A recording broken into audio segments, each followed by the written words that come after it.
Welcome to Arts First, the podcast that stands for freedom of expression in the arts and art for art's sake. I'm Niall Crowley, and my co-host today is Michael Owens, Mick to his friends. Welcome, Mick. Hi, Niall. How are you doing? I'm good, thank you. This time last year, we had a podcast on choirs, which fitted in quite well for Christmas. And you, like me, you're an avid chorister. What do you think we should do this year? I'd just be interested to know what you're going to be singing this Christmas, what Christmas is like for you and your choir. We don't have a carol service as such, and I haven't sung carols for really since I was at school, when we used to knock on doors and hassle old people for money. I don't even know if people do that anymore. But I was invited last year. There was a call out from one of the local churches in Islington for people to join their choir. And what interested me and what surprised me, they sent a list of carols and I didn't know any of them. That was quite humbling, and I was curious. It started me thinking about, what am I missing? What is the tradition of Christmas carols? It's not all simply Silent Night and Come All Ye Faithful. No, that's really interesting, Niall. One of the things that springs to my mind is that there's a tradition of caroling, which is just people getting together. I certainly remember doing that, knocking on doors, asking for money, and groups of friends singing outside. There's a longer tradition of people singing carols in a local context, in a village, in a community, or whatever. It's interesting to think about what happened when carols became Christian. I don't really know how that transformation happens.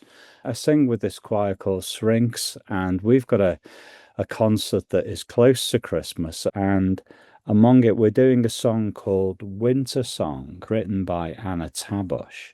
It's a song about midwinter, about the things that people do to survive the cold and the darkness of winter, so lighting fires, getting together with friends, reassuring yourself that spring will come. There's a tradition of marking midwinter from old times, overlaid by a more liturgical tradition connected with the church.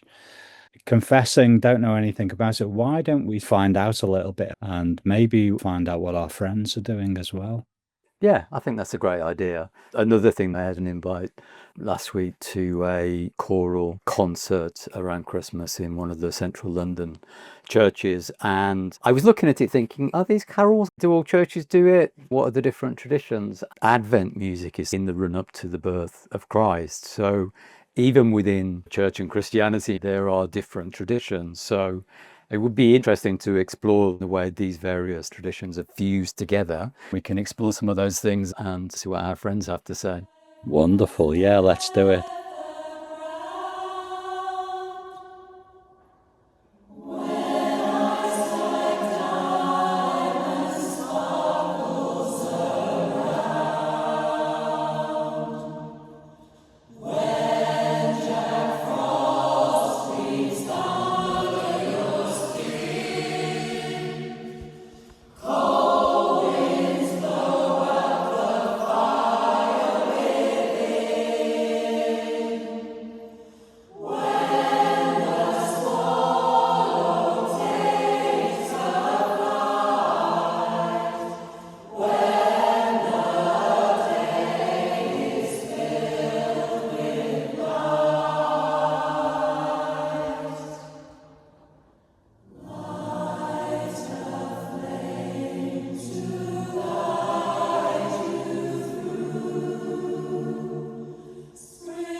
Okay, Mick, my research is going in circles. I keep reading about a link between the word carol and pagan dancing in circles. That's about all I've come up with so far. So I think we need some help.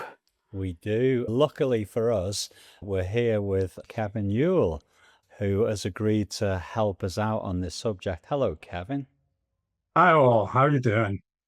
Good. Hi, Kevin. You're absolutely right. Christmas carols originated, as far as we can tell, in the first millennia with people wringing hands and running around in a circle and singing. It wasn't necessarily connected to Christmas. In fact, it was more connected to Saturnalia, which was, of course, predating Christmas, but was very much around the period of the winter solstice. So it comes from the word carol, meaning a popular circle dance, which was accompanied by singing.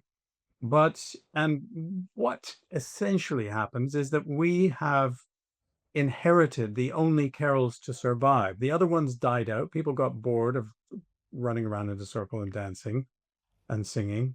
And the ones that we kept are from Christmas. So that's largely how we got here.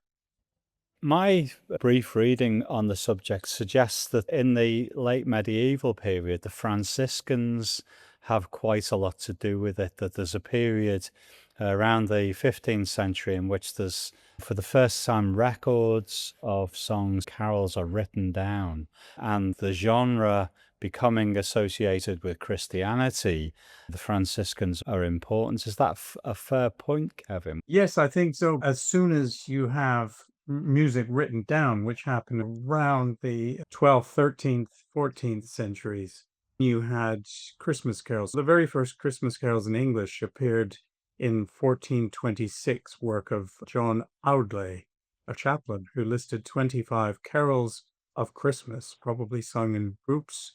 Of course, we can't really not discuss the habit of wassailing, which was moving from house to house singing and accepting money for that. So that's from my reading. I'm not an expert in this period of history, I have to admit. So don't take my word for gospel. But yes, that's from my little bit of research. That seems to be around the period that it appeared in England. So that's what a wassailer is. I thought it was something to do with wings and flying off the side of cliffs. So we were all wassailers then, or as Brits growing up, that we were knocking on people's doors and hassling them for money and singing out of tune and all of that kind of thing. That wonderful tradition that predates Halloween, I guess. So Yes, but also is better than breaking into the house and just stealing. It's better to appear in front and do something with the money, even if it's out of tune. One of the things that raises, we're already talking about a relationship between a secular practice and the idea that this becomes part of Christian practice, part of the liturgy. I just wonder, how would we situate caroling in relation to those two dimensions? How does that work in practice? Excellent question. I think there were Christmas hymns and carols that were sung at various times of the year. And I think it became very popular around the 15th century. So they sort of cannibalize any music they possibly can for Christmas carols. For instance, one of the Coventry pageants, being that of the shearmen and tailors, towards the beginning of the 15th century, they had songs introduced. One of my favorite carols, the Coventry Carol, is introduced then, and that's at the beginning of the 15th century. Those were more hymns at the time, dealing with biblical references, but with the birth of Jesus. We have to remember that a lot of these things were cannibalized and then put together at much later points in history. They are taking tunes that are popular and setting hymns to them, and they are taking they're taking carols that were not to do with Christmas into the Christmas pageants and traditions. You mentioned the idea of a later reinvention of caroling.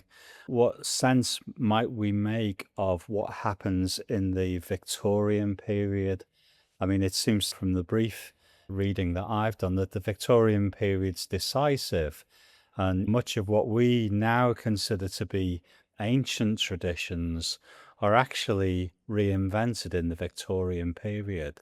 Is that fair? What happens in the 19th century and the very early 20th century in relation to this genre? Well, there's, I think, two things for me. First of all, Christmas, it becomes a much different celebration than it had in the past. If we look around the end of the 18th century, it's not really a family time. It's basically a raucous, get drunk and run around the streets period of time. It's a much different celebration.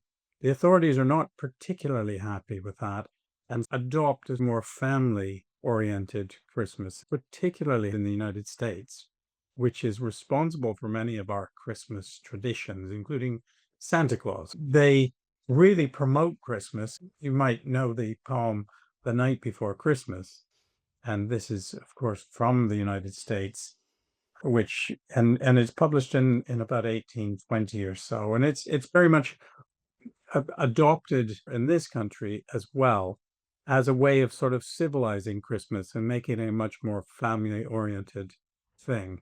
So there's that aspect that Christmas becomes like a children's holiday. It emerges from a sort of raucous adult drink up to a children's holiday during the 19th century. The second factor is this sort of folk revival aspect, where people are looking back into history and doing either song catching or reviving traditions that had happened long in the past.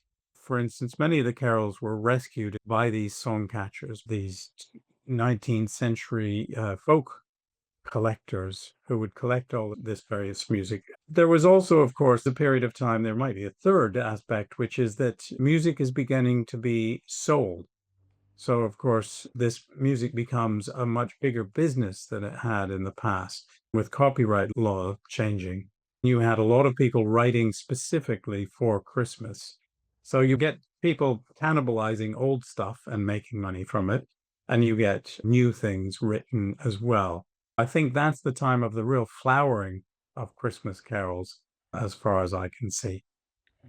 So, would it be fair to say that the research or the people who have really looked into the history of carols have come at it from a folk and folklore perspective, and I'm just wondering if that kind of overshadows the liturgical, the music that comes out of the, because it's completely new to me at the moment. We're going into Advent, and there's a whole form of music called Advent music, celebrating the period up to the birth, whereas carols are principally about celebrating the birth of Christ. The idea of winter and celebrating kind of pagan festivals today is probably as fashionable as it's ever been. I'm just wondering if things have been skewed a little bit and if we've kind of overlooked the liturgical traditions of music.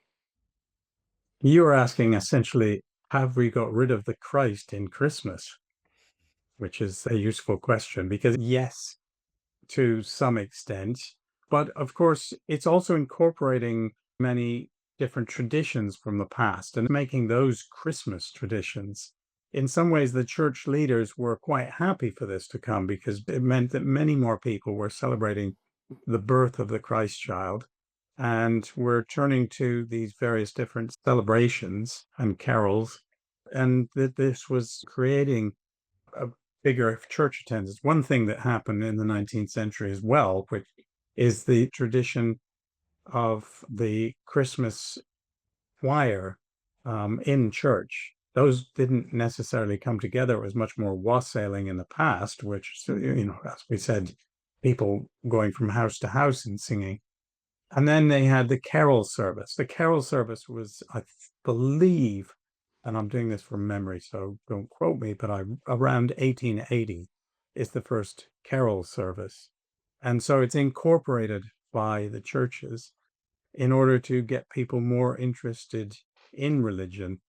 So, yes, I think it is secularizing to a certain extent, but it's also useful at a time when people are turning away from churches to get them back through the doors and onto the pews. I think more what I was asking is if it's kind of overshadowed other musical traditions that we may have missed, music that's around at Christmas, maybe more in churches, that those of us that don't go to church have missed, that are confused with carols. But I think, first of all, there used to be carols at different times of the year, so those have just gone by the wayside. So there's only the Christmas carols left standing. I do think that a certain liturgical music has given way to Christmas carols, and many of the Christmas carols come from, like the Boar's Head song was not particularly religious in its significance. So it has replaced other liturgical music. On the other hand, music that was meant to be religious has been refigured into Christmas carols as well. So it kind of works both ways. I wonder, in today's terms, we would make a distinction between the sacred world and the secular world. I wonder if we think back to the time in which caroling becomes associated with the practice in church and the drawing in of folk and traditions into church practice, whether our contemporary understanding of the distinction between the sacred and the secular might not be a good way of understanding the way people saw the world in the older period. Well, yes. First of all, Christmas was incorporated from earlier festivals. Christ's birth wasn't a massive aspect of the Christian calendar before Christmas became a popular event in the 19th century. Easter was a much more significant period for Christians. The death of Christ, the resurrection, those were much more important than when the original date of Christ's birth was meant to be in April, and it was moved, the official date, replaced more pagan festivals that accompanied the end of harvest and the winter solstice. Darkness fills the icy blue. Still and silent as a tomb. When your heart is heavy with woe, fill this room with earthly glow. Strike a flame and touch a hand, for that is the gift of man.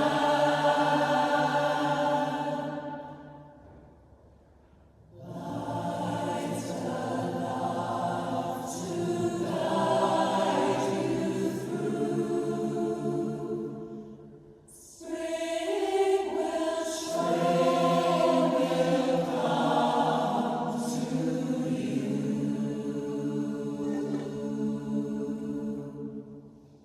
Just thinking, if we roll ourselves forward now and think about the way that we would make sense of caroling from a contemporary perspective, what's happened given the age of the radio and the television and the shift between, a locally based or community based tradition with a wider institutional presence of the church situated at a local level, as compared with the time of mass media and what that does to our sense of what Christmas carols are all about? Well, yes, that's an interesting question. I think the way it has moved, Christmas carols are wonderful despite not being religious at all, simply because it's a form of community singing. There's no other community singing that I can think of other than football themed singing. This is a much more developed way of people actually getting involved in community singing carols. Most people do it at one stage or the other, whether you're religious or not. We all come together to sing Christmas carols.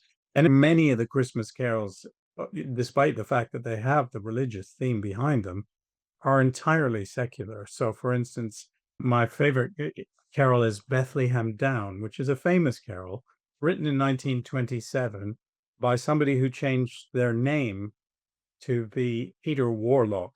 I think he was a Satanist.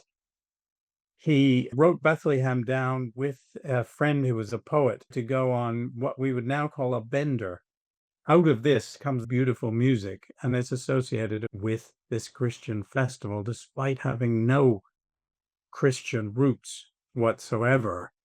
If I were the church, I would say we have so few ways of getting people through the doors of church it must be very irritating to the regular few who go to church every week to have everybody crowd into the churches at Christmas. But I think the church should welcome them all in, because how else are we going to have any kind of public worship?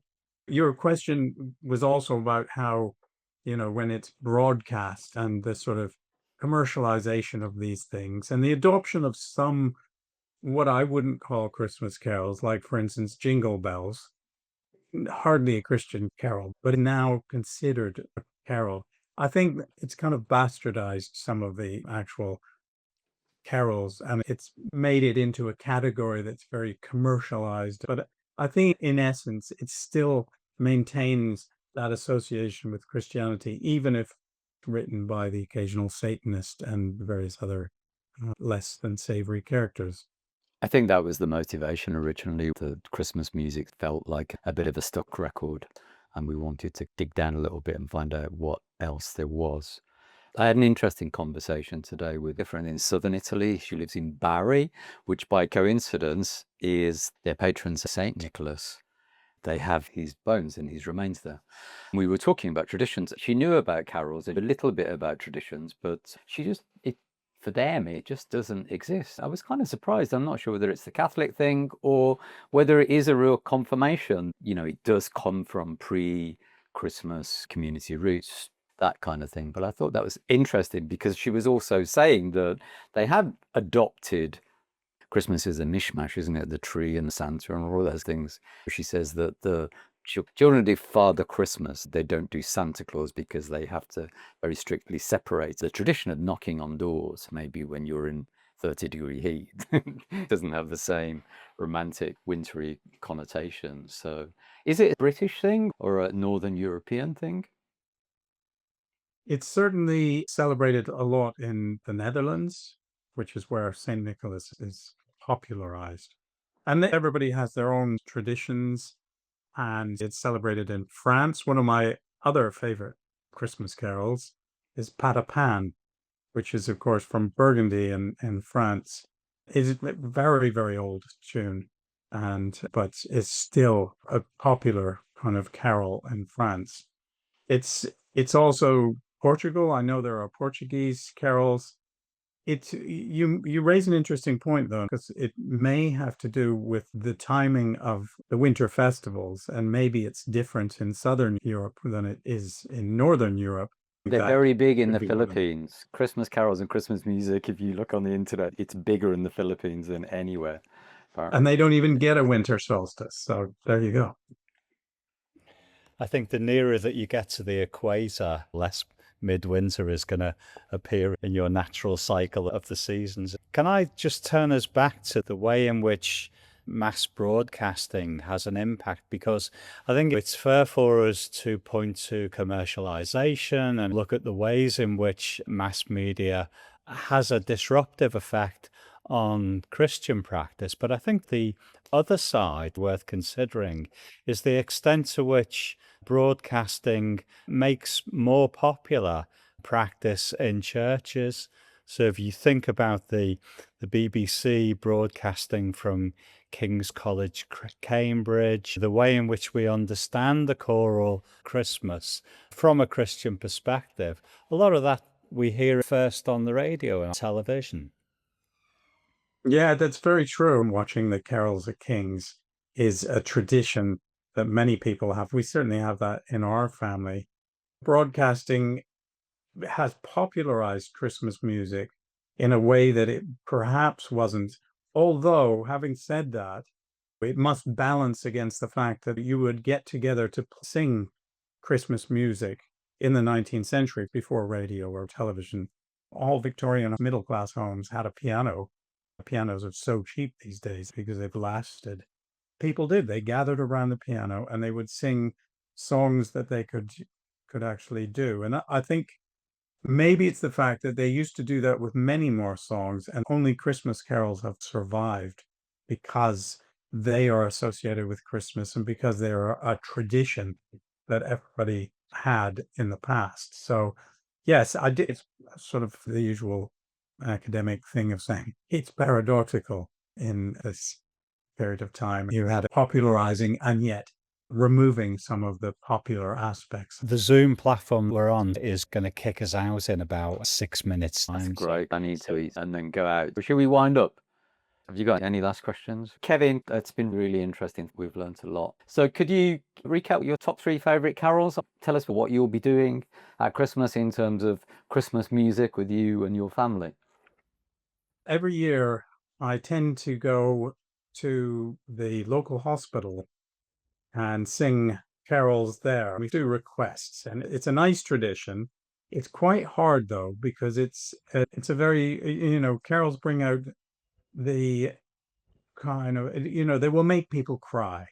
And almost every year somebody dies when we're actually singing. I'm not sure whether that's a reflection on our talent or whether Christmas is a period of time when people tend to die anyway. It does bring out the emotions, and some of my great memories are of singing to people who are surrounding somebody who's dying, and the person who's dying actually being able to participate a little bit. That's a lovely tradition that I've always done. I've recently moved, so I can't do that this year, but I hope to do that again. In terms of my favorite carols, so glad you asked. First of all, Bethlehem Down, which as I said, was written in 1927. Second, There Is No Rose, which actually predates the 14th century, I think. Third, Coventry Carol. I love that carol. Another more modern carol is a Canadian carol called the Huron Carol. I say modern, it's 17th century. I adore Pat a Pan, the French carols. I like carols from all over. These lists can change because if you sing them each year, you sing different ones. And I came across The Shepherd's Farewell by Berlioz, and I thought, what a wonderful carol that is. So that's going up the charts for me, so to speak. Kevin was really interesting, wasn't it? Really illuminating, I thought. I think that there's a number of themes that come out from the things that we learned from Kevin. And we've had a chat, haven't we, Niall? Let's tell everyone we've had a chat and we've decided, haven't we, to make 4 episodes. So we've just listened to the first. We've got 3 more lined up, haven't we? Yes, we thought that people would want lots to listen to for Christmas. We're being very considerate here. It's our Christmas presents, isn't it? Yeah. Absolutely. We've actually got a heck of a lot of really interesting material. We do. Some really great interviews, some great music, and we just didn't want to cut it back too much because we spoke with some great people. So the next one is going to be the folk theme, isn't it? So we got episode 2 on folk music, on carols and caroling in the folk tradition. I interviewed 2 people. I interviewed Emma Waghorn, who is a choir leader with a choir called Pylarks. And then I had a fascinating interview with Jeff Dent, who organises carols in pubs in London. And Jeff has been inspired by the traditional carols, a tradition that comes from Sheffield and Derbyshire. And he's been running the Carols in Pubs organisation in London since 2011. So that's episode 2. So, episode 3, do you think we should cover a little bit of what's going on in churches? Yeah, that was certainly important to us, wasn't it, to try to understand the relationship between folk tradition, folk caroling, and on carols in relation to the church. So we've got a really interesting cross-section from different liturgical traditions. I interviewed Alice Pettit, who is the Reverend of St Andrew's Church in Ham in West London. And I also interviewed Mervy Matilla, who works with the Finnish Church in London. I interviewed the head of a Mosaic choir, and they're an Orthodox Christian choir who perform every year in Covent Garden at Corpus Christi. They do secular, folk, Orthodox carols. I think this year she talks about one they're picking up on from Peru. So they do carols from all around the world. So I think that interview is quite interesting. So then we move to our final episode, which gets us to some really fun recordings, I think. Well, we did talk about doing vox pops, didn't we? We did. And we ended up talking to lots of really interesting musicians and neglected our mates. Who have you interviewed, Niall? I've been talking to a few friends. We have an annual party, Christmas carols party, so it's a certainly merry occasion, and it's not the best recorders. Is there wine and beer involved? Yeah, there's wine and beers. And your co-director for the Arts First podcast, Wendy, is in South Africa at the moment. Yeah, she's gone on holiday again, but we sent her a little task. So we've got a contribution down the wires from Wendy, who interviews an Afrikaans choir, I believe. And yeah, there's a couple of other people that you'll discover. Some surprises in the last episode, in our last present to you all for Christmas. And there's lots of music along the way. You've recorded in pubs, in churches, in people's gardens. So my choir, the Shrinks Choir, we performed a song called Winter Song that's written by Anna Tabosh. It's performed by Anna Tabosh with a folk duo, Ben and Dom, Ben C and Dominic Stitchbury. And in fact, you've listened to that one already. We've just listened to that in the first episode. So that's Winter Song. And a beautiful song it is too. And you can find it right now on Spotify.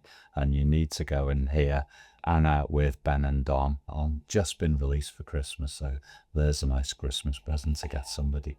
Great. So that's Christmas Carols, Arts First Christmas Stocking. We hope you enjoy it. Come and join in and give us a little carol from you. Send it over to us. That'll make us happy. Merry Christmas, Niall. Merry Christmas, Mick. Thank you for listening to Arts First. You can subscribe for free and listen to all of our episodes at our Substack website. You'll find that at artsfirst.uk. There you'll find relevant links, images, programme notes and other resources, and of course our donations page. You don't have to sign up for access, but if you do, you'll be kept informed of new episodes and articles as they come out. You can also listen to episodes on Spotify and Apple Podcasts and on our YouTube channel. If you like what we do, enjoy our podcasts, agree with some of our concerns on freedom of expression in the arts, for example, then we'd really appreciate any support, ideas and feedback. Tell your friends, share our episodes, sing our praises on social media. But for now, many thanks and we'll see you next time.